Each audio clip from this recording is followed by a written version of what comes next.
Mga igsuon, sayon kaayo natong muhukom or mujudge ug usa ka tawo nga nasayop.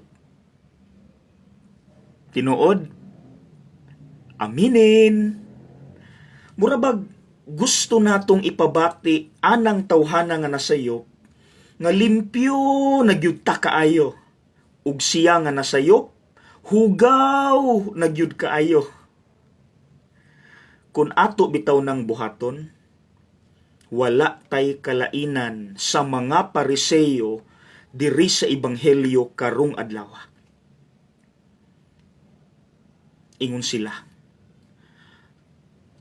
kanang tawhana nag-abi-abi sa mga makasasala ug nakigsalo pagani kanila. Murabag hugaw nagyud kaayo ang makasasala ug sila haska nagyong limpyuha. Mga igsuon, remember, dili lang kausa gisaway sa atong Ginoo kanang batasan nga pagka-judgmental.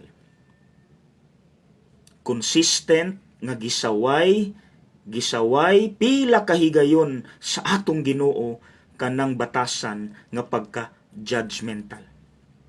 Ug kay dili raman kausa niya gisaway, bugat gyud na niya. Di gyud siya ganahan anang batasana.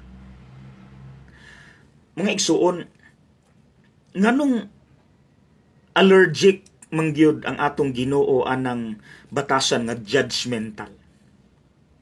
Simply because kung judgmental manggud ta, mawala na ang atong pagka merciful. Kanang mercy, mga igsuon, kung sa ID pa na, mauni ang atong ID, identification. Kay gihimo ta sa Dios nga manggiloy-on, kita pod naana nato built-in. Kung judgmental ta, mawala atong ID. Mercy is our ID. Mga igsuon, hinumdumi lang. Magpista gani ang langit sa usa lang ka makasasala nga magbag-o.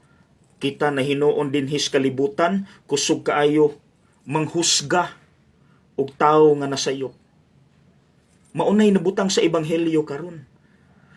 Magmaya ang mga anghel, magpiesta ang langit sa usa lang ka makasasala nga magbag-o. Kita hinuon din judgmental kaayo ta. Mga igsuon, kanang judgment, ang Ginoo mo ay dapat muhatag ana, dili kita. Kita, gitawag ta sa Ginoo para maluoy. Again,